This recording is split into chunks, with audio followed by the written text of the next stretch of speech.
Cuando hablamos de una iglesia saludable, queremos entender, queremos dar esta idea. Hay una sola vida, una sola oportunidad. Qué importante es hacer las cosas bien. Cuando hablamos de saludable, estamos hablando de una iglesia conforme a la Escritura. No conforme a la filosofía, no conforme a la tendencia, no conforme a lo que la gente quiere oír.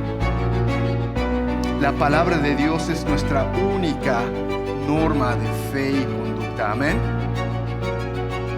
Y para eso estamos estudiando la palabra de Dios y estamos estudiando 12 mandamientos de Cristo. Pero qué importante como iglesia es detener un poco y hacer un diagnóstico, un análisis. ¿Somos una iglesia saludable o no? Me da mucho gozo y traigo saludos de Southwestern Baptist Theological Seminary, de nuestro presidente Adam Greenway. Apreciamos mucho la obra acá. Nosotros servimos a iglesias en varios estados de los Estados Unidos como estudiantes y todos los países de América Latina y varios en Europa también. Estamos sirviendo a la iglesia, estamos sirviendo a líderes en esta iglesia y otras iglesias para el avance del Evangelio. Y estoy agradecido a Dios por este tiempo, esta invitación tan generosa de su pastor hoy. Dios me da gozo en alabar. Gracias al grupo de alabanza por la excelencia, la oración, la preparación que ellos han tenido para iniciar nuestro culto de alabanza hoy. Toda persona recibe información o conocimiento que da dirección a su vida, que informa a sus decisiones, que da propósito quizá a su vida. Tristemente, hoy en día hay sentimientos muy superficiales cuando alguien tomando un dicho popular empieza a vivir su vida según un dicho popular, quizá una película o quizá un carácter en una telenovela, lo más triste, ¿verdad? Pero toda persona recibe información y conocimiento que influencia su dirección, su vida, su propósito y cómo pasa su vida. El cristiano tiene el recurso más importante que nunca falla, que da dirección, conocimiento, sabiduría y propósito a su vida, y es la Biblia. Y una iglesia saludable depende de la santa palabra de Dios. Es un mandamiento y es una verdad. En 2 de Timoteo, el texto para nosotros hoy, Pablo en su última carta, su última epístola y en capítulo 3 casi sus últimas palabras inspiradas que tenemos en toda la Biblia, exhorta a Timoteo y a nosotros de no solamente poner valor en la Biblia, la palabra de Dios, sino de dejar la dirección de nuestra vida en las manos de la palabra y el Dios que inspira su palabra. Un poco de lo que había sucedido en Timoteo. La primera carta de Timoteo fue escrita bajo la inspiración del Espíritu Santo por Pablo y él se fue de ser encarcelado. Ahora está en Roma, está encarcelado y está frente a su muerte. No va a salir, él va a morir. Las palabras que tenemos de él vienen de un apóstol, el gran apóstol, solo. 2 o 3 personas quizá cerca de él en este momento. El gran apóstol se queda solo frente al tribunal de Roma, al juicio de Roma, abandonado por todos sus colegas. Nadie estaba con él. Él está probablemente en una cárcel bajo de la tierra, agua sucia, frío, y puede imaginar cómo está él. Él no está escribiendo estas palabras de una oficina como mi oficina. Aire acondicionado, libros al lado, café donde quiera. Él está escribiendo estas palabras de una cárcel sucio, de una situación enfrentando a la muerte. Y en todo esto debemos de ver el gozo que tiene Pablo. Él exhorta a Timoteo y a nosotros. No dejas que el mundo, los oponentes, los falsos maestros, los dichos populares decepcionen a su vida con lo que no es la verdad. Vive su vida según lo que es la verdad. La palabra de Dios, la santa palabra de Dios. En los primeros 2 capítulos de segundo de Timoteo, Pablo recuerda su herencia espiritual. Y él habla de su amor para con Timoteo. La verdad es que uno leyendo los primeros versículos de segundo de Timoteo puede ver el gran amor que él tiene por Timoteo. Esto no es un apóstolo que es solamente un maestro, es un colega en el Evangelio. Él ha instruido a Timoteo y muchos otros. Y él ama a Timoteo. Casi uno podría ver las lágrimas de Pablo cuando está hablando de su amistad, su fraternidad con Timoteo en esta carta. Y empieza a hablar de este amor, su servicio juntos, la herencia espiritual que tienen. Y después él empieza a hablar así el futuro. Esta carta tiene la dimensión de ver el pasado, la herencia espiritual de Timoteo y Pablo, el destino eterno, porque Pablo está anhelando estar con Dios para siempre, y el ministerio en el entretanto. Y eso es donde habla directamente a nosotros hoy en día también. ¿Qué hacemos con la herencia que tenemos, con la esperanza que tenemos y con el ministerio en el entretanto que tenemos ahora? Y lo que Pablo dice a Timoteo y nos dice a nosotros hoy en día es guardar la verdad, mantener la sana doctrina, vivir el Evangelio. Él empieza a destacar estas verdades. Nuestro pasaje hoy será del versículo 10 a 17 en capítulo 3 de 2 de Timoteo.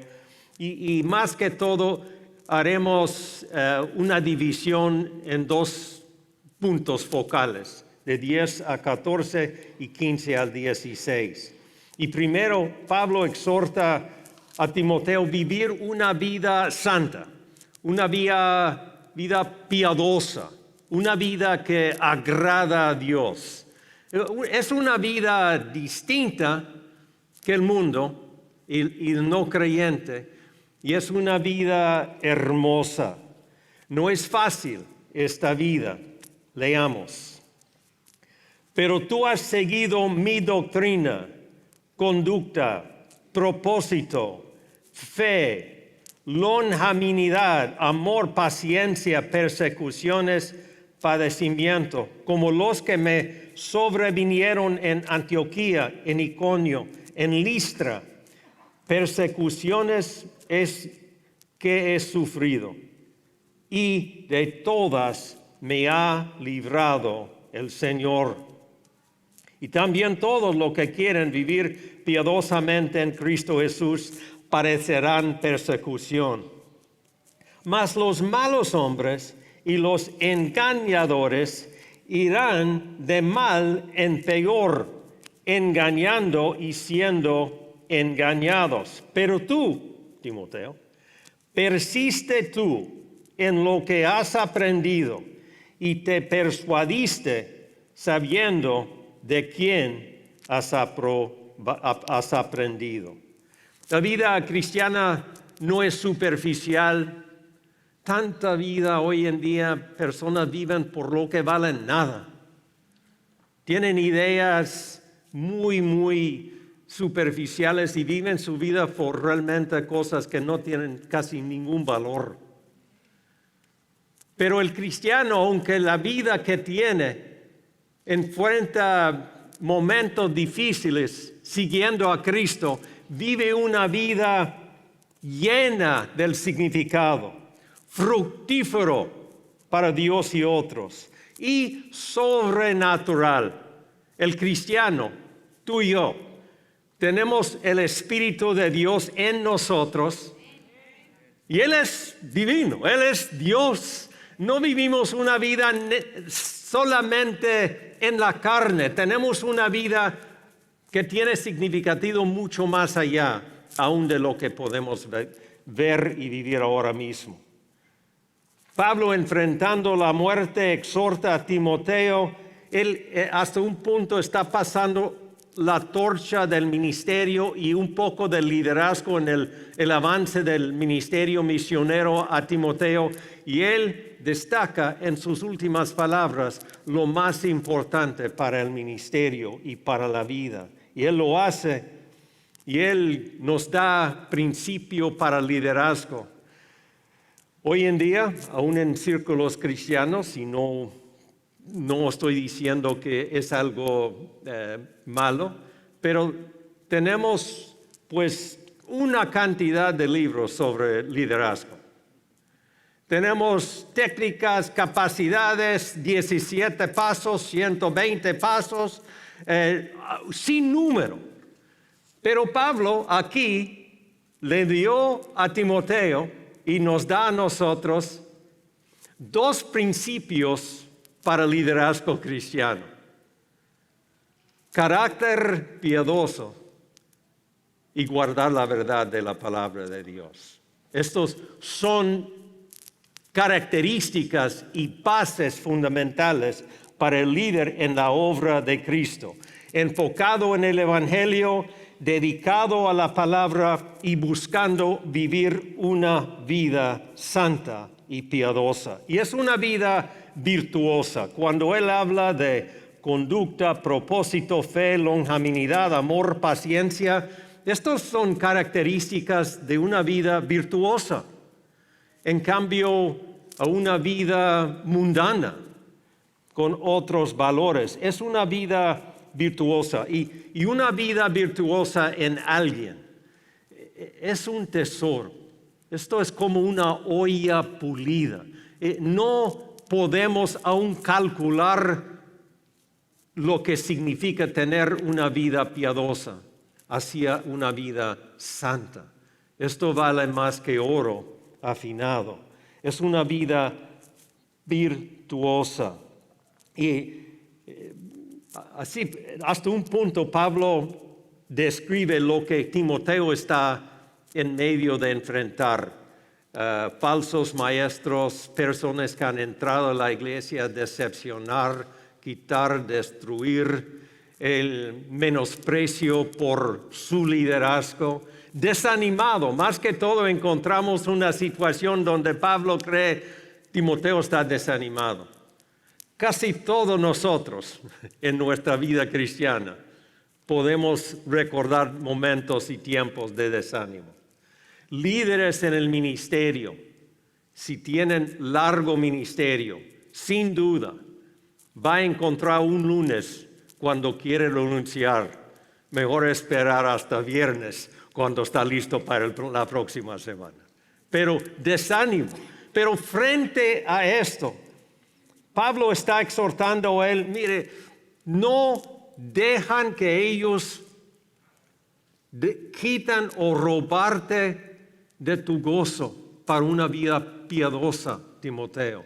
Lo que has aprendido y la transformación de tu vida ahora, con amor, con paciencia, con fe, esto tiene un valor mucho más alto que oro, y los que oponen no dejan a ellos robar tu gozo. Enfócate en el Evangelio, mantenga la palabra, siga creyendo en lo que es la verdad. aún hasta sufrimiento. Aquí y también todos los que quieren vivir piadosamente en Cristo Jesús padecerán persecución. Es un versículo bien difícil para nosotros, no solamente para exponer, sino para aplicar. En varios lugares en el mundo, quizá varios aquí han venido o han experimentado persecución fuerte. Hoy en día en el mundo hay personas leyendo este pasaje que entienden exactamente qué es perder su vida como mártir, qué es ser perseguido, qué es seguir encarcelado por su fe. Esta palabra es relevante, esta palabra habla al mundo hoy. Y aquí habla a nosotros. Yo no sé si va a ser como algo que sucede en su vida porque empieza a hablar de Cristo, que algo que sucede en su empleo. Hace muchos años, cuando fui abogado, nuevo creyente, con socios ahí trabajando como abogado, yo tuve una Biblia en mi escritorio. Clientes vendrían, mi deseo fue como más que todo nuevo creyente hablar de mi testimonio y el Evangelio. El dueño, podemos decir, el socio de abogados, vino para decir, ¿tú tienes esto en tu escritorio? Sí. Entonces quítalo o salga de aquí despedido. Ahora, esto no fue nada grande porque todavía hubo apartamento donde vivir, hubo comida ahí para comer. Esto realmente no fue la cárcel. Pero puede ser que en tu vida experimenta algo que es en contra a lo que quisiera experimentar como persecución. Pero Pablo dice que hay un sentido de sufrimiento, de padecimiento. Los oponentes del Evangelio se gloriaban en sus experiencias, sus riquezas, su comodidad y sus victorias. Pero Pablo está diciendo a la iglesia y a Timoteo, deben de gloriarse en poder sufrir por Cristo. Esto es algo que merece gloria, no solamente cosas humanas. Y él está destacando esto para la gloria y para nosotros también. También el Evangelio y la vida santa es algo que es una vida de fe y creencia.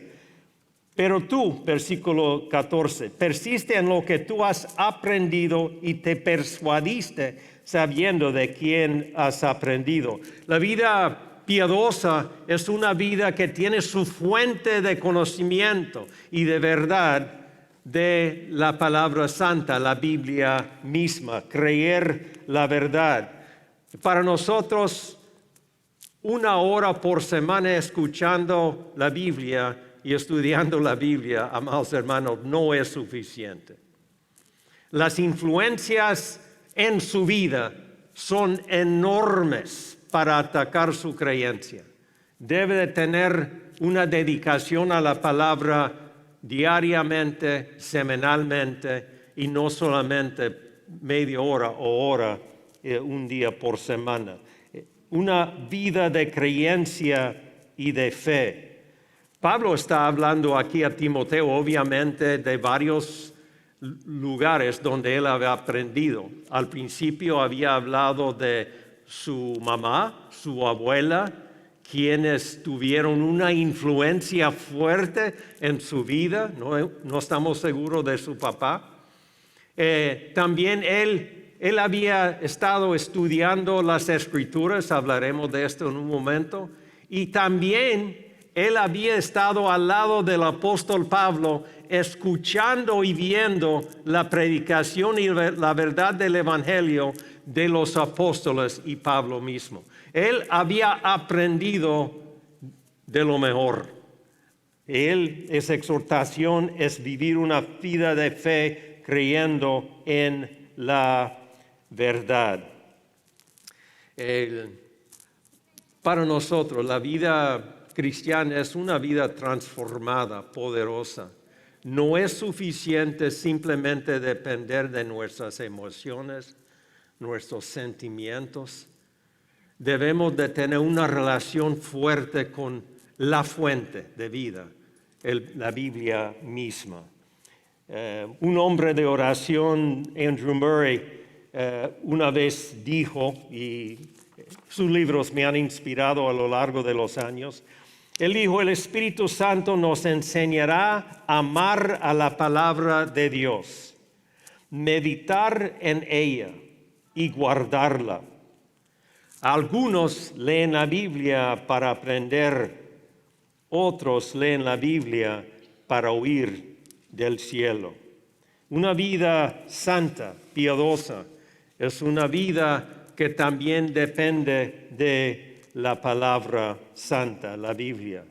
En versículo 15, tenemos 15 a 17, tenemos lo que es uno de los versículos más famosos de la palabra de Dios en cuanto a lo que llamamos nosotros la doctrina de la Biblia, la doctrina de la palabra de Dios, versículo 16.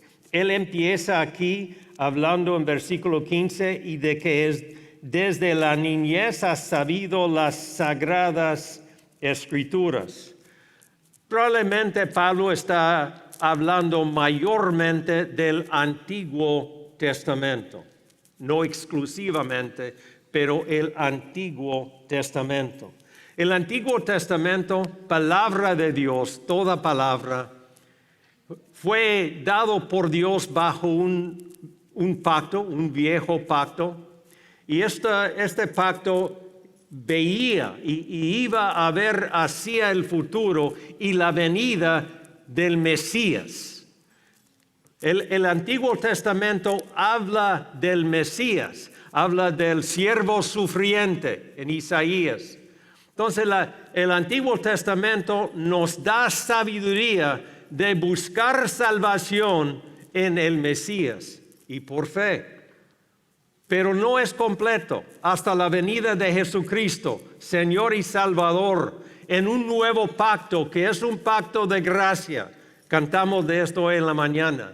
Porque por gracia sois salvos por medio de la fe. Y esto no es de vosotros, pues es don de Dios, no por obras, para que nadie se gloríe. Es un nuevo pacto. Ambos son la palabra de Dios. El Nuevo Testamento en aquel momento fue conocido como las palabras inspiradas de los apóstoles, los que daban testimonio y explicaban la vida, la obra de Cristo, el futuro en la iglesia, como inspirados autores de la palabra que tenemos en el Nuevo Testamento hoy en día.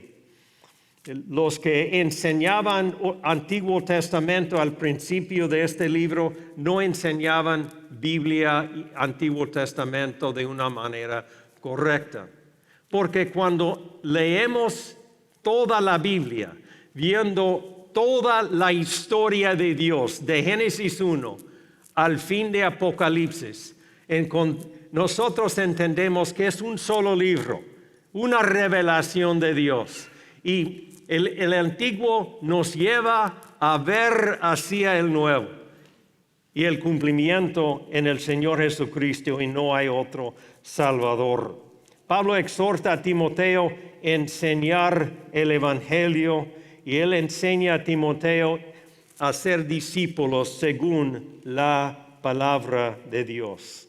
Versículo 16, toda la Escritura es inspirada por Dios. Toda Escritura es inspirada por Dios. Pablo en esta carta, esta epístola, usa palabras frecuentemente que no aparecen en ningún otro libro de la Biblia. Si fuera porque fue su última carta, no estamos seguros, pero este es uno de ellos. Inspirada es una palabra fuerte que significa respirada, soplada. Es algo mucho más que alguien tiene una inspiración para escribirlo. este versículo no nos describe la manera que Dios lo hizo con Pablo y los otros autores humanos. Esto habla del origen de la Biblia. El origen de esta Biblia no es pensamiento humano. El origen de esta Biblia es Dios. Este versículo habla del origen de la Biblia. Para mí, yo creo que para todos vosotros también, yo quiero que mi vida sea influenciada, guiada por algo que viene de Dios y no el ser humano. Y esto es lo que Pablo está hablando aquí en este versículo. La Biblia presenta para nosotros el nuevo pacto. Toda la escritura es inspirada por Dios. ¿Recuerda cuando los judíos presentaban el Antiguo Testamento y debatían con Cristo? Ellos buscaban y interpretaban en vano, porque no buscaban al Mesías, el propósito y cómo llegar a la salvación. Cristo dijo en Juan 5:39, buscan en estas escrituras la salvación, pero estas escrituras ¿qué? Testifican de mí, Antiguo Testamento. La Biblia es algo único, la historia de lo que Dios hizo para salvar a nosotros y su obra redentora en Cristo Jesús.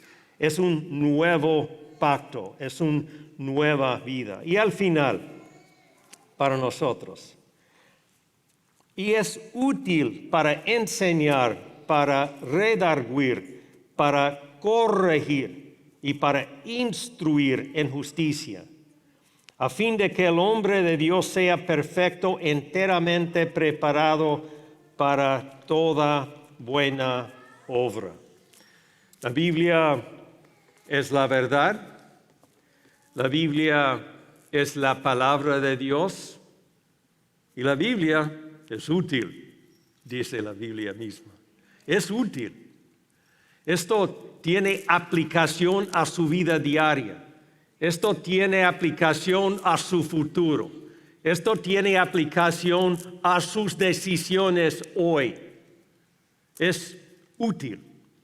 Y aquí Pablo sigue usando 4 verbos para describir cosas que hace la Biblia. Y entre estos 4 verbos que siguen, no debemos de entenderlos como cronológicamente. Son momentos cuando podemos aplicar la Biblia en nuestra vida y ministerio. Pero a la misma vez, cualquier programa de discipulado debe de tomar en cuenta lo que dice aquí en estos 4 verbos. Porque la Biblia es útil en hacer discípulos, en capacitar obreros, en preparar siervos. Y él articula 4 usos que para nosotros son importantes. Para enseñar, esta es una palabra que él usa que es bien usado en la Biblia. Enseñar en el sentido probablemente de doctrina. Estas son creencias. Alguien llega, nuevo creyente, llega a la iglesia, ¿qué creen ustedes? ¿Cuáles son sus creencias de la fe cristiana? Esto es enseñanza. Toda la iglesia, todo el tiempo, todos los años, de un nivel hasta otro, debe seguir enseñando lo que es la fe cristiana. ¿Cuáles son las verdades para la fe cristiana? Es enseñanza. Desde párvulos, escuela bíblica de vacaciones, hasta estudios durante la semana, hasta el seminario de nosotros en Southwestern, debemos de estar enseñando la fe cristiana y la doctrina. Segundo, él usa una palabra aquí nuevamente que no se encuentra en ninguna otra parte de la Biblia, para redarguir. Un poco incómodo en pensar esta palabra. Yo no creo que, bueno, quizá hay personas que quisieran usar esta palabra mucho, pero yo no. Esta es una palabra, no estamos seguros porque no tenemos otro uso en toda la Biblia para comparar cómo aplicarlo. Pero quizá por el contexto aquí en Éfeso, donde Timoteo está pastoreando, hubo falsos maestros, falsa doctrina, hubo decepción, mentiras, mala interpretación del Antiguo Testamento. Quizá podemos decir que redarguir es decir que esta es falsa doctrina, esta es falsa enseñanza. No debes de estar promoviendo, enseñando ni avanzando tal enseñanza. Redarguir puede ser. Segundo, él usa después de esto otra palabra, corregir. Tampoco aparece en otro libro de la Biblia. Y él había estado amonestando y corrigiendo, hasta un punto podemos decir, a estos falsos maestros, porque ellos no solamente enseñaban mentira, sino vivían una vida mundana, inmoral y errónea. Y es posible que corregir aquí es corregir personas de un estilo de vida que no agrada a Dios, que destruye personas, que no ayuda a la sociedad, que impacta la vida de los de la iglesia. Entonces, la Biblia es útil para corregir este estilo de vida. Ahora, todos nosotros que hemos tenido encuentros en nuestra propia vida, en ministerio y familia, podemos recordar de momentos cuando quisiéramos ver algo cambiar en alguien. En mi familia también lo he visto, tenemos 12 nietos y todavía estoy involucrado en influencia en personas en mi vida. Y a veces lo que quisiéramos hacer con esta Biblia es usarlo como un martillo. Y pocas veces es eficaz hacerlo. La Biblia dice que lámpara a mis pies tu palabra. La Biblia se describe como luz en las tinieblas. La Biblia dice que es viva y eficaz, tiene poder para nosotros redarguir y corregir. Mi aplicación y sugerencia sería mejor luz y lámpara a otros y dejar que su poder cambie, corrige, redarguya a otras personas en cambio a un martillo. Y al final, instruir en justicia. Esto es cómo vivir la vida cristiana. La Biblia en la mano, la vida vivida, debe ser esencial para nuestro discipulado. Estando con alguien que está aprendiendo de la palabra, que está aplicando la palabra, esto es alguien que va a tener éxito haciendo discípulos. Y esto es instruir en justicia, a fin de que el hombre de Dios sea perfecto, enteramente preparado para toda buena obra. Aquí es la conclusión que quisiera llegar. Será imposible para una iglesia saludable preparar personas para seguir a Cristo sin depender de la Biblia. Simplemente imposible. Y la meta de preparar más obreros para servir en la iglesia, en todos los ministerios, sería de prepararles con la palabra de Dios, las Escrituras, la Biblia, que es la verdad y es útil para nosotros. Requiere un enfoque, requiere un compromiso y requiere una perseverancia con personas. Podemos concluir que la Biblia nos enseña el camino a la vida eterna, porque Pablo dijo, desde su niñez, las Escrituras le ha hecho sabio para llegar a la vida eterna. Es la Biblia que le enseña a uno. Testimonio es importante, pero no es suficiente, amados hermanos. Personas que no tienen a Cristo necesitan la palabra, el Evangelio. Segundo, la Biblia nos enseña cómo vivir una vida santa.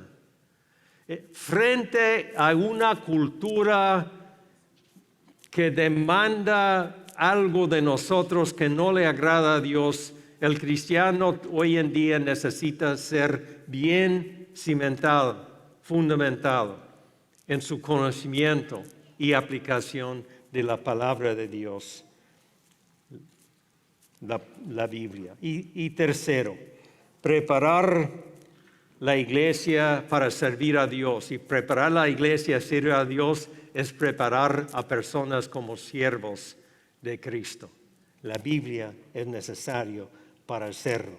Vivir piadosamente, vivir bajo la palabra de Dios fielmente y preparados para toda buena obra.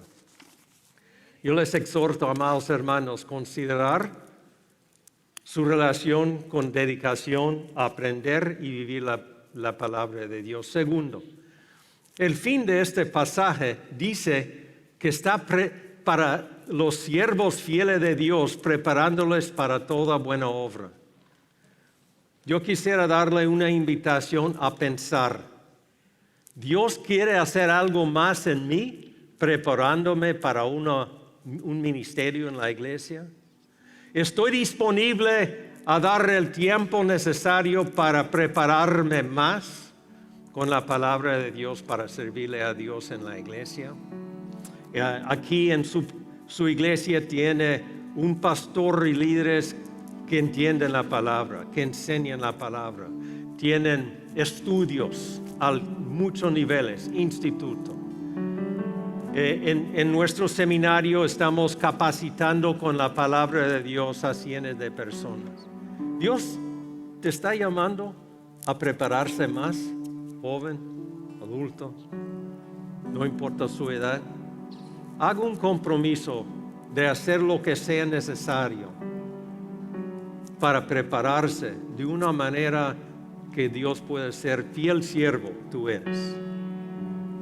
Si hay algunos estudiantes en nuestro programa de maestría en Southwestern aquí hoy, pudieran ponerse de pie. Si hay algunos, yo sé que hay algunos, no veo, ahí está uno. Es uno, hay más. Dos, allí están. ¿Hay más que deben de estar puestos de pie preparándose con la palabra? Y segundo, estás orando por ellos, por ellas. Estás apoyando a ellos para cumplir con este mandamiento de prepararse bien con la palabra de Dios, para servir como obreros fieles y ayudar al pastor y el gran pastor Cristo de tener una iglesia saludable que depende de la palabra de Dios. Su pastor va a venir y vamos a tener un momento de oración también. Que Dios les bendiga, amados hermanos. Gracias, Mark. Vamos a darle